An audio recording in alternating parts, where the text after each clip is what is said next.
Exactly 1 year ago today, Oculus changed the face of virtual reality forever when they released a fully capable, tetherless, standalone virtual reality headset. In the past year, the Oculus Quest hasn't just done good, it's done amazing. It's been consistently sold out, it's seen upgrades, it's seen exclusive games and content, and it's been one of the reasons that in the past year, the VR user base has expanded so drastically. The question is the Oculus Quest still a valid headset choice 1 year later, and should you buy it? Let's answer that question right now.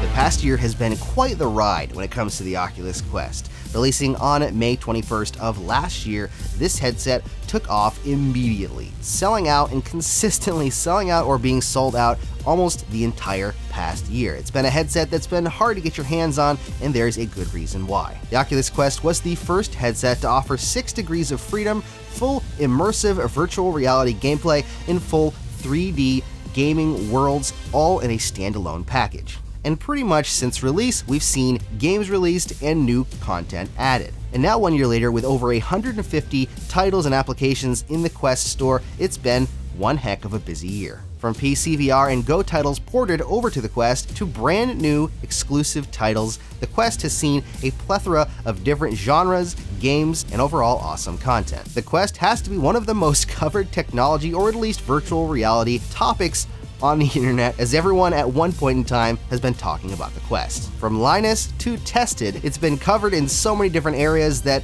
pretty much everyone on the planet probably knows about it now. That's probably one of the reasons it's been sold out so consistently. But that doesn't answer the question whether it's worth actually getting this device today. Before we get into that, let's quickly talk about what the Quest was when it launched. When the Quest released, it was the first standalone virtual reality headset to offer a full immersive experience and 6 degrees of freedom. This allows for an immersive experience inside of a virtual world where you can physically walk and move around in full room scale. On top of that, you had 2 touch controllers that allowed you to interact with the world inside of virtual reality. At launch, the Quest was already a revolutionary piece of hardware.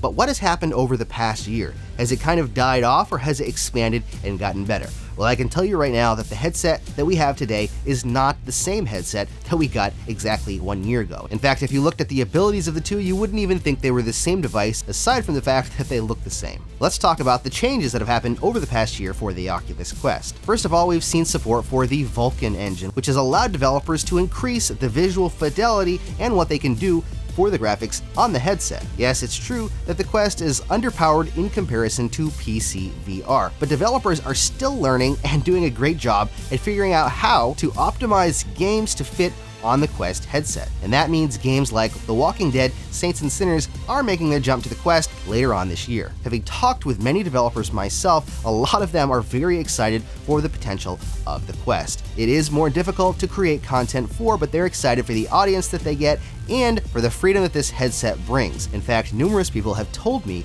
that to them, this headset is essentially version 1.0 of virtual reality, and it's the direction that VR is heading for the future. The accessibility and ease of use of the Quest has definitely been one of its biggest selling factors. There are people from ages 100 and down that use the Oculus Quest on a daily basis because it's just that easy to use. But back to the things that have changed since it released. One big thing that's happened is the ability to actually play PC VR content on the Oculus Quest. There are actually 2 ways now to do that, one that's actually officially supported by Oculus. Back in the fall of last year, Oculus released the ability to use Oculus Link, which allowed you to tether your headset to a PC using a USB-C 3.0 cable and allowing that content to stream across the cable so you could play it on your Quest. Now, this released in beta, and there are still some kinks that they're working out, but it still works amazingly well, and it allows you to actually turn your Quest into a full-on PC VR headset. This is mind-blowing to many people because not only are you getting the freedom that the Quest offers and not needing a computer, you're getting a second headset essentially in your purchase, allowing you to do either one at any given time. One huge aspect of the Quest is actually developments made by Guy, a developer for virtual desktop. He has been working on the ability to stream content from your PC VR wirelessly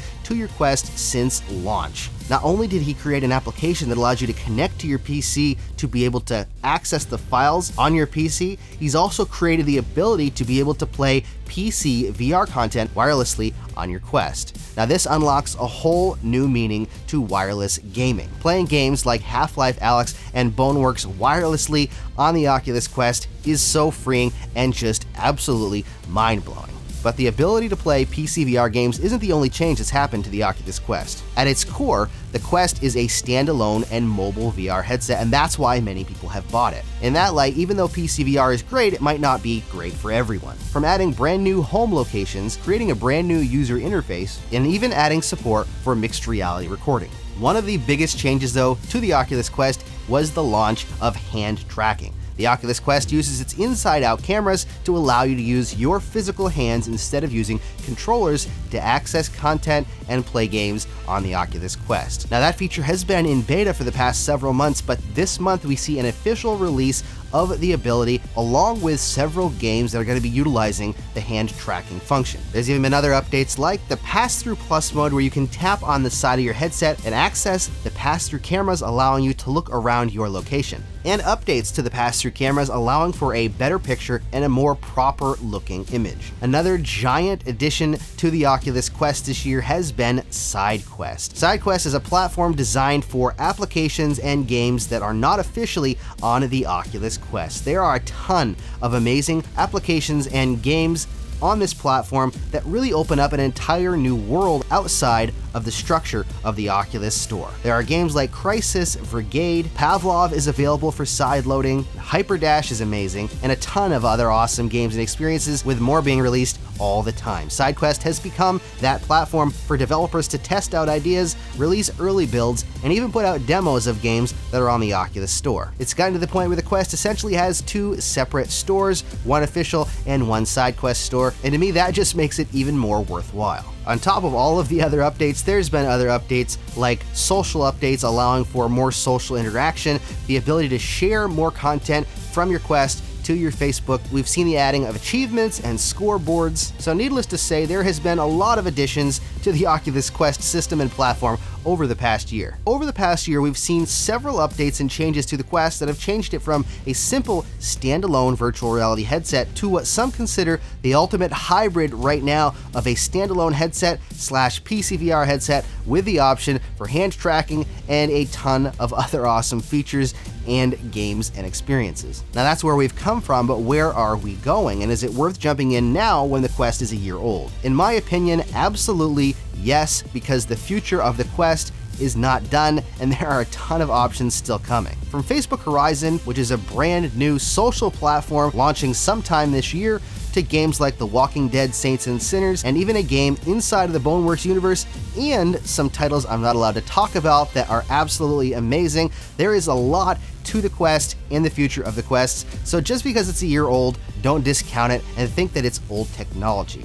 Yes, there are things in the Quest that could be better. The chipset could be newer, it could be better balanced and more lightweight on the front, but honestly, the Quest, in my mind, is the ultimate virtual reality headset, especially for those that want options to use for PC VR and mobile gaming. When you think of mobile gaming, you think of playing on a cell phone, and that's what I've always thought about. But since the Quest released a year ago, mobile gaming has taken on a whole new meaning. The ability to travel around to friends and family, showcase virtual reality, or find friends that have a device and all gather in a giant room and play multiplayer is the future of virtual reality, and that social aspect is what's going to propel headsets like the Quest into the future and allow for an even larger virtual reality community. So is the Oculus Quest still a valid choice for someone looking to jump into virtual reality?